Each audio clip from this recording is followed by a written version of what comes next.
মিশিয়ে পরিবেশন করা হচ্ছে। কাজেই বাস্তব সত্যকে অস্বীকার করা যেমন ক্ষতিকর, তেমনি পুরোপুরি এই প্রচারণায় গা ভাসিয়ে দেয়া আরও ভয়ঙ্কর পরিণতি ডেকে আনতে পারে। এতে আশঙ্কা হচ্ছে জেদের ভাত কুকুরে খেয়ে ফেলতে পারে। আমার আজকের এই কলামটি মূলত পিনাকিদার মনে উত্থিত একটি দার্শনিক অনুভূতির পোস্টমর্টেম বলতে পারেন। কারণ পিনাকিদার মনে উত্থিত এই দার্শনিক তত্ত্বটি অনেকের দিলে বাজছে, অনেক রক্তক্ষরণও ঘটাচ্ছে। অন্যদিকে পিনাকিদা ও ইলিয়াস হোসেনের ভক্ত অনেকেই এখন তাদের, বিশেষ করে পিনাকিদার সাম্প্রতিক কিছু ভিডিও নিয়ে খুবই টেনশনে বা মনকষ্টে পড়ে গেছেন। তাদের অনেকেরই প্রত্যাশা এই ব্যাপারে আমি বোধহয় একটি ভূমিকা রাখতে সক্ষম হব। আলোচনা শুরুর আগে চলুন পিনাকিদার সেই লেখাটির উপর একবার চোখ বুলিয়ে নেই। গত ৩ ফেব্রুয়ারি নিজের ভেরিফাইড ফেসবুক পেজ থেকে রাত ৮টার সময়ে তিনি লেখেন, অদ্য প্রাতঃকালে আমার অন্তরে এক গভীর দার্শনিক অনুভূতির উদ্ভব ঘটিয়াছে। আমরা বিএনপির নিকট কি প্রত্যাশা করিতেছি?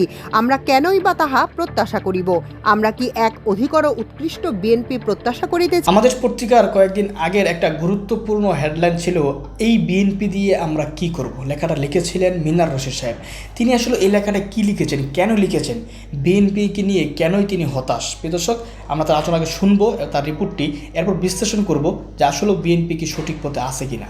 বিশিষ্ট কলামিস্ট মিনার রশিদ কলামে তিনি লিখেছেন, এই বিএনপি লইয়া আমরা কি করিব শিরোনামের এই প্রশ্নটি আজ অনেকের মনেই উদয় হচ্ছে। এই হতাশা বিএনপির সুহৃদদের বিরাট অংশকে গ্রাস করছে, আর এই হতাশার আড়াল থেকে শত্রুরা আরও তুষ ছুড়ে দিচ্ছে। অনেক জায়গায় সত্যের সঙ্গে অর্ধসত্য মিশিয়ে পরিবেশন করা হচ্ছে। কাজেই বাস্তব সত্যকে অস্বীকার করা যেমন ক্ষতিকর, তেমনি পুরোপুরি এই প্রচারণায় গা ভাসিয়ে দেয়া আরও ভয়ঙ্কর পরিণতি ডেকে আনতে পারে। এতে আশঙ্কা হচ্ছে জেদের ভাত কুকুরে খেয়ে ফেলতে পারে। আমার আজকের এই কলামটি মূলত পিনাকিদার মনে উত্থিত একটি দার্শনিক অনুভূতির পোস্টমর্টেম বলতে পারেন। কারণ পিনাকিদার মনে উত্থিত এই দার্শনিক তত্ত্বটি অনেকের দিলে বাজছে, অনেক রক্তক্ষরণও ঘটাচ্ছে। অন্যদিকে পিনাকিদা ও ইলিয়াস হোসেনের ভক্ত অনেকেই এখন তাদের, বিশেষ করে পিনাকিদার সাম্প্রতিক কিছু ভিডিও নিয়ে খুবই টেনশনে বা মনকষ্টে পড়ে গেছেন। তাদের অনেকেরই প্রত্যাশা এই ব্যাপারে আমি বোধহয় একটি ভূমিকা রাখতে সক্ষম হব। আলোচনা শুরুর আগে চলুন পিনাকিদার সেই লেখাটির উপর একবার চোখ বুলিয়ে নেই। গত ৩ ফেব্রুয়ারি নিজের ভেরিফাইড ফেসবুক পেজ থেকে রাত ৮টার সময়ে তিনি লেখেন, অদ্য প্রাতঃকালে আমার অন্তরে এক গভীর দার্শনিক অনুভূতির উদ্ভব ঘটিয়াছে। আমরা বিএনপির নিকট কি প্রত্যাশা করিতেছি? আমরা কেনই বা তাহা প্রত্যাশা করিব? আমরা কি এক অধিকর উৎকৃষ্ট বিএনপি প্রত্যাশা করিতেছি, যেরূপ সিপিবি এক উৎকৃষ্টতর আওয়ামী লীগ প্রত্যাশা করিত? বিএনপি যে আওয়ামী লীগের তুলনায় শ্রেয়তর, ইহাতে কোনো সন্দেহ নাই, হোক তাহা দলীয় কাঠামোর দৃষ্টিকোণ হইতে, হোক তাহার রাজনৈতিক আদর্শের বিচারে। কিন্তু বিএনপি কি আমাদের স্বপ্নের সেই রাজকুমার হইতে অভিলাষী, নাকি তাহার পক্ষে তাহা হওয়া সম্ভবপর নহে? আমরা কি ধর্মীয় সেই ব্যাখ্যার মধ্যে প্রবেশ করিতেছি, যাহাতে বলা হয় যে ইহজগৎ পূর্বে অধিকতর শুদ্ধ ও পবিত্র ছিল এবং ক্রমান্বয়ে উহা কুলুষিত হইতেছে? যেমন অনেকের ধারণা যে জিয়ার প্রতিষ্ঠিত বিএনপি পূর্বে উৎকৃষ্ট ছিল, আর এখন তাহা ক্রমশ অবক্ষয়ের পথে যাত্রা করিতেছে। বিএনপি কি হইবে তাহা নির্ধারণের দায়িত্ব সম্পূর্ণই তাহাদের। আমাদের বিএনপিতে ফিরিয়া ফল কি এই জগতে কে কাহার?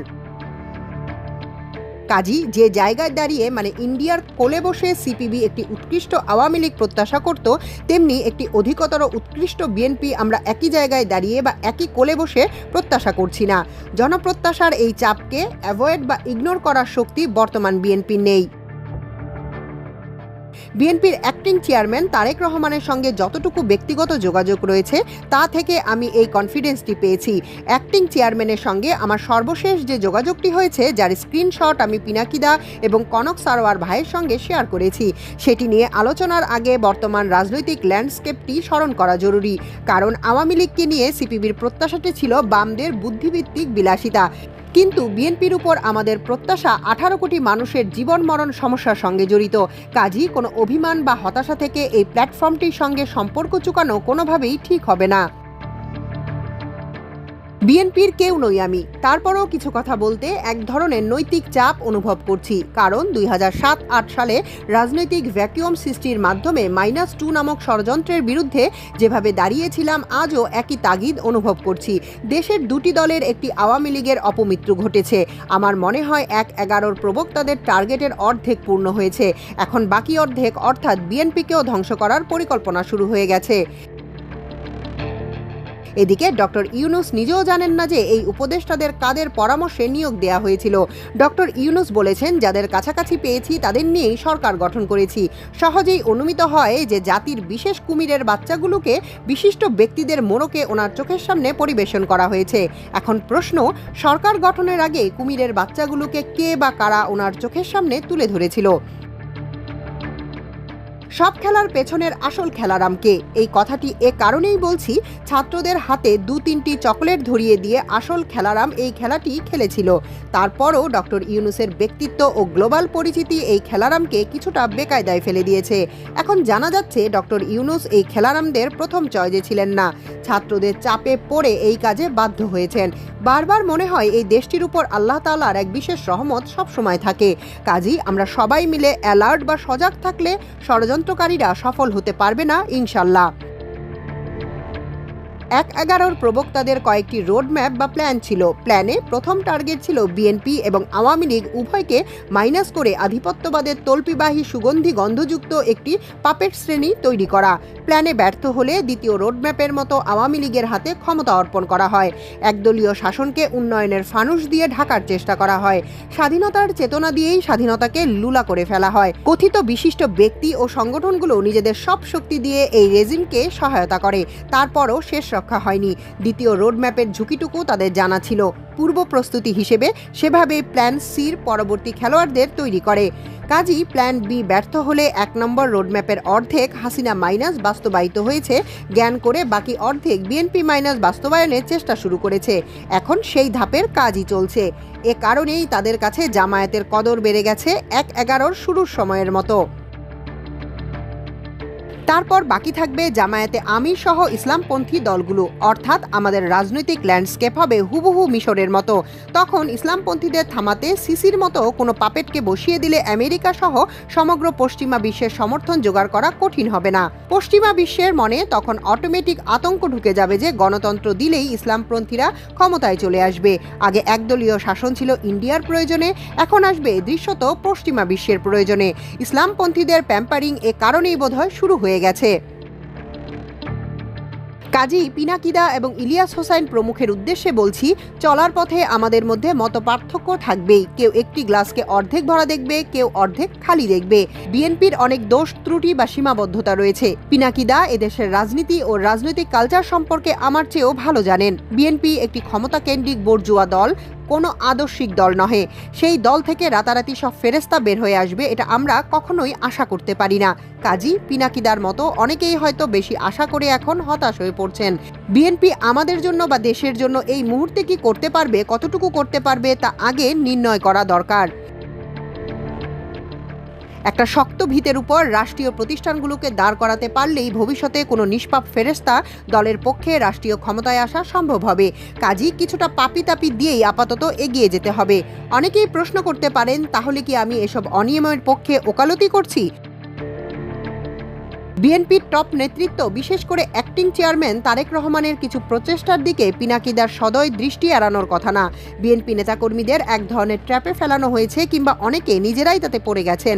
অ্যাক্টিং চেয়ারম্যানের হাতে যে ক্ষমতা এখন রয়েছে তার সর্বোচ্চ প্রয়োগ করে তিনি পথভ্রষ্ট নেতাকর্মীদের নিবৃত্ত করতে চেষ্টা করছেন। এরকম শাস্তিপ্রাপ্ত নেতাকর্মীর সংখ্যা ইতোমধ্যে কয়েকশো ছাড়িয়ে গেছে। এসব বিতর্কিত, তবে লোভনীয় কাজকর্ম থেকে নেতাকর্মীদের বারণ রাখতে দলীয় শাস্তির সঙ্গে সঙ্গে প্রশাসনিক বা আইনগত ব্যবস্থা নেওয়ার এখতিয়ার দল বা তার অ্যাক্টিং চেয়ারম্যানের হাতে নেই। বরং এই এখতিয়ার যাদের হাতে, তারা বিএনপিকে খারাপ হিসেবে প্রতিপন্ন করার জন্য উদ্গ্রীব হয়ে বসে আছে। এখান থেকে অবশ্যই আশা করা যায় আমরা কিছুটা নতুন বিএনপিকে দেখতে পাবো। কাজী গুটিকয় নেতাদের হটকারিতামূলক মন্তব্যে হতাশ না হয়ে এই বিষয়টি একটু দরদের সঙ্গে দেখা উচিত।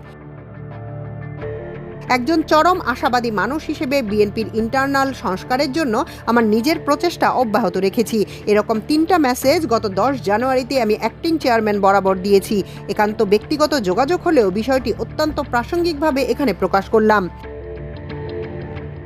ভাইয়া, বর্তমান এই চ্যালেঞ্জকে আরও বুদ্ধিমত্তা ও ধৈর্যের সঙ্গে মোকাবেলা করা উচিত। আমাদের ন্যাশনাল সাইকিতে এন্টি ইন্ডিয়ান মনোভাব আরও শক্তভাবে গেড়ে বসেছে। ইন্ডিয়া বা আওয়ামী লীগ বিষ খাইয়ে মারতে পারে নাই, এবার মিঠাই খাইয়ে মারার পরিকল্পনা নিয়েছে। আপনাকে অনুরোধ করব, ইন্ডিপেন্ডেন্ট এবং গোপন একটি টিম দিয়ে অনুসন্ধান করুন কারা কারা বিএনপির নাম ভাঙিয়ে দুর্নীতিতে জড়িয়ে গেছে।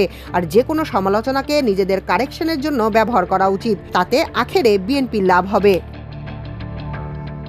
অ্যাক্টিং চেয়ারম্যানের সঙ্গে পিনাকিদার নিজেরও যোগাযোগ ছিল। আমার মতো একজন নগণ্য মানুষের অপ্রিয় সমালোচনা বা পরামর্শের প্রতি উনি দৃষ্টি দেন বা প্রয়োজন মতো সাড়া দেন, এটাও আমাকে আশাবাদী করেছে। সবশেষে পিনাকিদাকে বলছি, আপনার প্রত্যাশার মতো বিএনপি উৎকৃষ্ট না হলেও এখনকার আশঙ্কার মতো হয়তোবা এত খারাপ হবে না। কাজী বিএনপির প্রতি আপনার পরামর্শ ও সমালোচনা অব্যাহত রাখুন। শুধু খেয়াল রাখবেন, এখানেও আপনার ছোট রিপোর্টটি শুনেছেন, তিনি অনেক অভিযোগ করেছেন, অনেক কথা বলেছেন। আসলে বাস্তবতা তাই। এই বিএনপি কিন্তু দেশের মানুষ চায় নাই, দেশের মানুষ জানেও না বিএনপির মূল চরিত্র যে এটা। বিএনপি ক্ষমতায় যাওয়ার আগে, ক্ষমতায় না যাওয়ার আগে ক্ষমতা দ্বারপ্রান্তে গিয়ে আরেক বিএনপি। এই জন্য তিনি লিখতে বাধ্য হয়েছেন যে এই বিএনপি দিয়ে আমরা কী করব। শুধু মিনার রশিদ না, আমি বলবো বাংলাদেশের অধিকাংশ জনগণই এখন মনে করে এই বিএনপি আমাদের কী স্বপ্ন পূরণ করবে বা এই দেশকে কী দিবে। তো বিএনপির উচিত তাদের নেতৃত্ব, তাদের কর্ম সব কিছু ঠিকঠাক করা, আওয়ামী লীগ থেকে বেরিয়ে আসা, আওয়ামী লীগের চরিত্র থেকে বেরিয়ে আসা। বাংলাদেশের গত 15 বছরের রাজনীতির ফ্যাশনটা এরকম হয়ে গেছে, মুখে থাকবে মধু অন্তরে বিষ। এই রাজনীতি থেকে বেরিয়ে আসতে হবে। রাজনৈতিক নেতা হলে যে দুর্নীতি করতে হবে, মিথ্যা কথা বলতে হবে, সেখান থেকে বেরিয়ে আসতে হবে। এখান থেকে বের হতে না পারলে আমাদের রাজনীতি সারা জীবন এই 15 বছর যেভাবে চলেছে এভাবে চলবে, দেশের কোনো উন্নতি হবে না। দেশের মানুষের গাড় মটকে মটকে এদেশের সরকার যারা ক্ষমতায় আসবে তারা খাবে।